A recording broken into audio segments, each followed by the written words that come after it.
بسم اللہ الرحمن الرحیم۔ السلام علیکم ورحمۃ اللہ۔ شروع کرتا ہوں اس ذات پاک کے نام سے جس کے قبضہ قدرت میں ہماری جان ہے۔ کمالیہ اردو وائس کے دوستو، میں ہوں حافظ عمران احمد اور آج میں آپ کو حضرت رابعہ بصری رحمۃ اللہ علیہ کے بارے میں بتانے جا رہا ہوں۔ حضرت رابعہ بصری رحمۃ اللہ علیہ کب اور کہاں پیدا ہوئی، آپ رحمۃ اللہ علیہ ولایت کے کس درجہ تک پہنچیں، آپ رحمۃ اللہ علیہ کی وفات کب ہوئی اور کہاں پر مدفون ہوئی، یہ سب تفصیل جانیں گے ہم اس ویڈیو میں۔ تو دوستو، حضرت رابعہ بصری رحمۃ اللہ علیہ بصرہ کے ایک انتہائی معزز قبیلے علوی میں شیخ محمد اسماعیل رحمۃ اللہ علیہ کے گھر 97 ہجری میں پیدا ہوئیں۔ آپ رحمۃ اللہ علیہ چونکہ اپنے والدین کی چوتھی بیٹی تھی، اسی مناسبت سے آپ رحمۃ اللہ علیہ کا نام رابعہ رکھا گیا۔ حضرت رابعہ بصری رحمۃ اللہ علیہ کے والد ایک نہایت غریب لیکن معزز اور خوددار شخص تھے۔ انہوں نے اپنی زندگی انتہائی تنگ دستی میں گزاری لیکن کبھی کسی کے آگے ہاتھ نہ پھیلایا۔ جس رات حضرت رابعہ بصری رحمۃ اللہ علیہ کی ولادت ہوئی، اس رات گھر کے حالات اتنے برے تھے کہ حضرت رابعہ بصری رحمۃ اللہ علیہ کو لپیٹنے کے لیے کوئی پھٹا پرانا کپڑا بھی میسر نہ تھا اور نہ ہی چراغ جلانے کے لیے گھر میں تیل موجود تھا۔ آپ رحمۃ اللہ علیہ کی والدہ نے آپ رحمۃ اللہ علیہ کے والد بزرگواس سے کہا کہ پڑوسیوں سے کچھ مانگ کر لے آؤ تاکہ ہماری ضرورت پوری ہو سکے۔ حضرت رابعہ کے والد، جو کہ ایک انتہائی خوددار انسان تھے، انہوں نے تہیہ کیا ہوا تھا کہ اللہ کے سوا کبھی کسی کے آگے ہاتھ نہیں پھیلائیں گے۔ اسی وجہ سے وہ اپنی بیوی کے کہنے پر باہر تو چلے گئے لیکن کسی کے آگے ہاتھ پھیلانے کی ہمت نہ کر سکے اور باہر سے ویسے ہی واپس آ گئے۔ واپس آ کر کہا کہ سب دروازے بند ہیں اور افسوس کرتے ہوئے ایسے ہی سو گئے۔ خواب میں جناب سرور کائنات تاجدار ختم نبوت حضور نبی کریم صلی اللہ علیہ وآلہ وسلم کی زیارت نصیب ہوئی۔ آپ صلی اللہ علیہ وآلہ وسلم نے فرمایا کہ اے اسماعیل، اداس نہ ہو، تمہاری یہ بیٹی بڑی ہو کر اللہ کی ولی بنے گی اور انتہائی نیک ہوگی، یہ ہزاروں لوگوں کی بخشش کا ذریعہ بنے گی۔ اور فرمایا کہ امیر بصرہ کے پاس جاؤ اور اس سے کہو کہ وہ روزانہ 100 بار اور شب جمعہ کو 400 بار درود شریف پڑھا کرتا تھا، مگر گزشتہ جمعہ کو اسے یہ عمل بھول گیا، لہٰذا اس کے عوض 400 دینار کفارہ کے طور پر میرے اس قاصد کو دے دو۔ آپ رحمۃ اللہ علیہ صبح اٹھے اور امیر بصرہ کے محل پہنچے اور اسے پیغام نبوی صلی اللہ علیہ وآلہ وسلم سنایا۔ امیر بصرہ کی تو خوشی کی انتہا نہ رہی کہ وہ حضور نبی کریم صلی اللہ علیہ وآلہ وسلم کی نظر میں ہے اور آپ صلی اللہ علیہ وآلہ وسلم کا قاصد اس کے پاس پہنچا ہے۔ اس نے فوراً ہی ہزاروں درہم غریبوں میں بانٹ دیے اور 400 درہم اسماعیل رحمۃ اللہ علیہ کو دیے اور کہا کہ جب بھی آپ کو کوئی مسئلہ یا کوئی ضرورت درپیش ہو تو بلا جھجک میرے پاس چلے آئیے گا، مجھے اپنے پاک پیغمبر صلی اللہ علیہ وآلہ وسلم کے قاصد سے مل کر بہت خوشی ہوگی۔ حضرت رابعہ بصری رحمۃ اللہ علیہ بہت اونچے درجہ کی تابعہ ہیں۔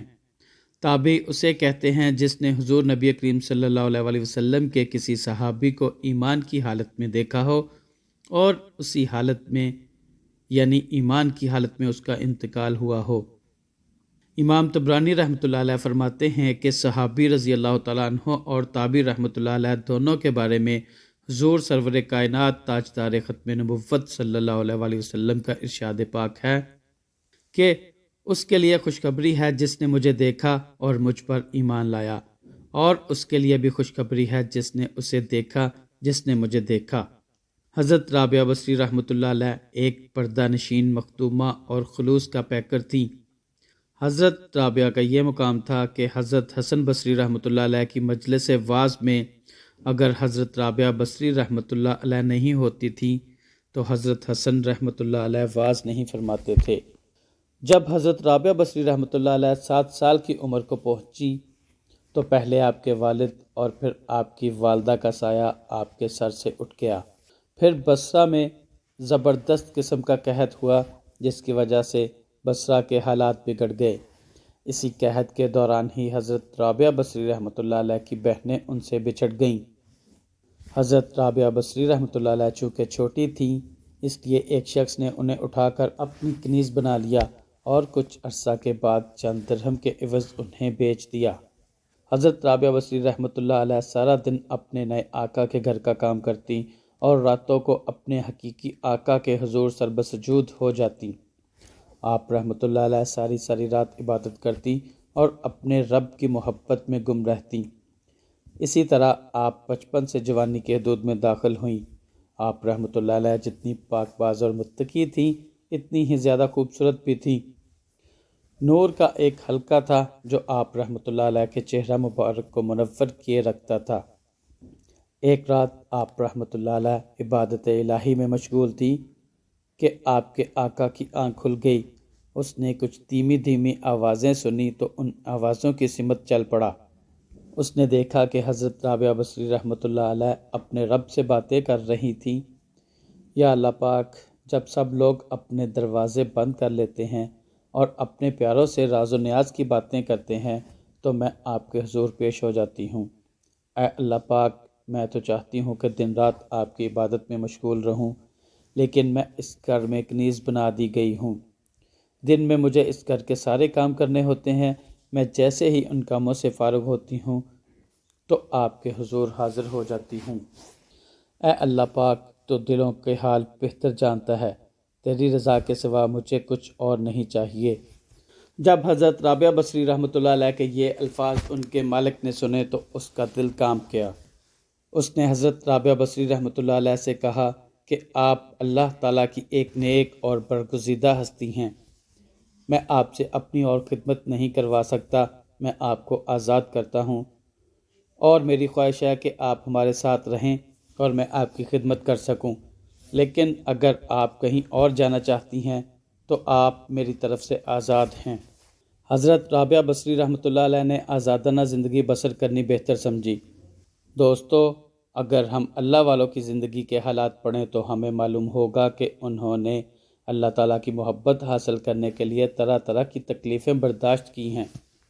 کسی نے دنیا کی حکومتوں کی پرواہ نہ کی تو کوئی جنگلوں اور پہاڑوں میں گوشہ نشین ہو گیا۔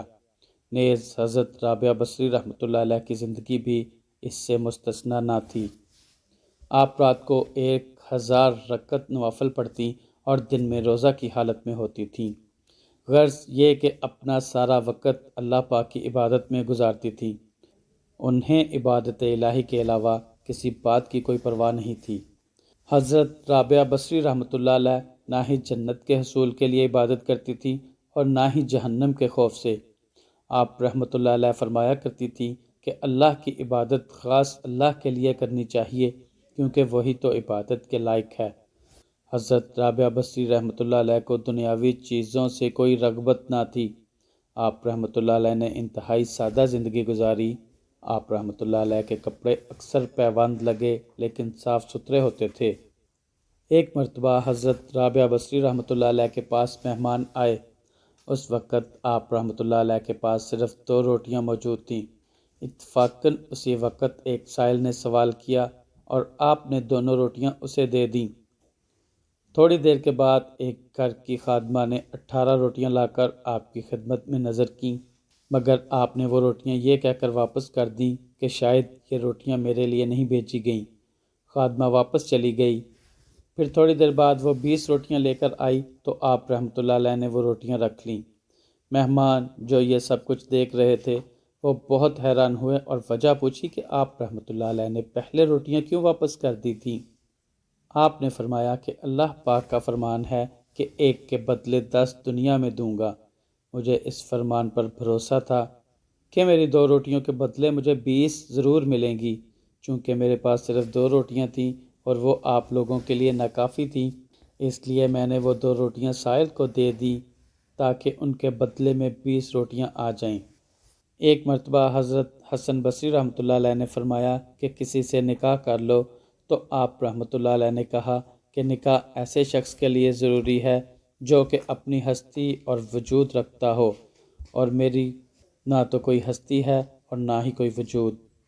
ایک مرتبہ کسی نے پوچھا کہ کیا آپ ابلیس سے عداوت رکھتی ہیں؟ تو آپ رحمۃ اللہ علیہ نے فرمایا کہ اللہ کی محبت سے فرصت ملے تو کسی سے عداوت رکھوں۔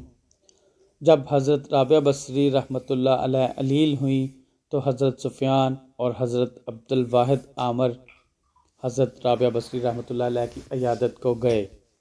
حضرت سفیان نے آپ رحمۃ اللہ علیہ کی حالت دیکھ کر کہا کہ دعا کریں تاکہ اللہ پاک آپ کی تکلیف آسان کر دے۔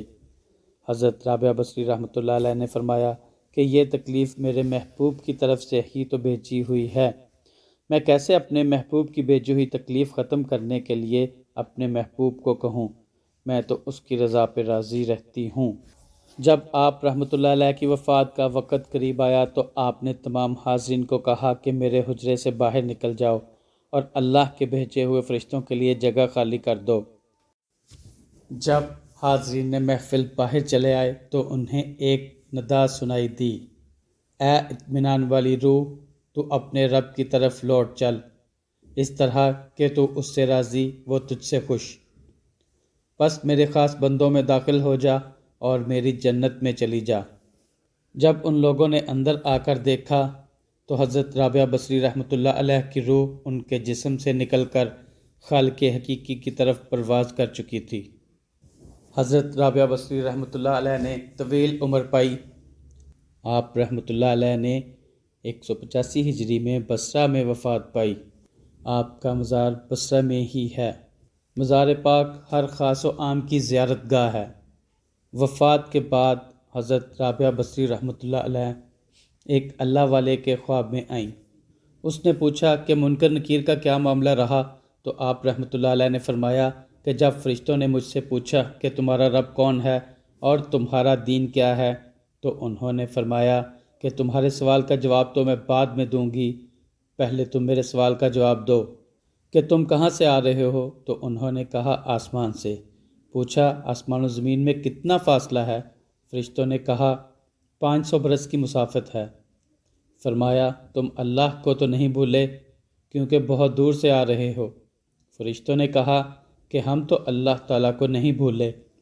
فرمایا جب تم اتنی دور سے چل کر بھی نہیں بھولے تو کیا تمہارا گمان ہے کہ رابعہ زمین سے 4 گز نیچے آ کر خدا تعالیٰ کو بھول گئی ہوگی، حالانکہ زمین پر ایک ساتھ بھی اس سے غافل نہیں گزری؟ یہ سن کر فرشتے حیران رہ گئے۔ دوستو ویڈیو اچھی لگی ہو تو ویڈیو کو لائک اور شیئر کریں اور چینل کو سبسکرائب کریں۔ اگلی ویڈیو تک کے لیے اجازت چاہتا ہوں۔ اللہ پاک ہم سب کا حامی و ناصر ہو۔ السلام علیکم ورحمۃ اللہ۔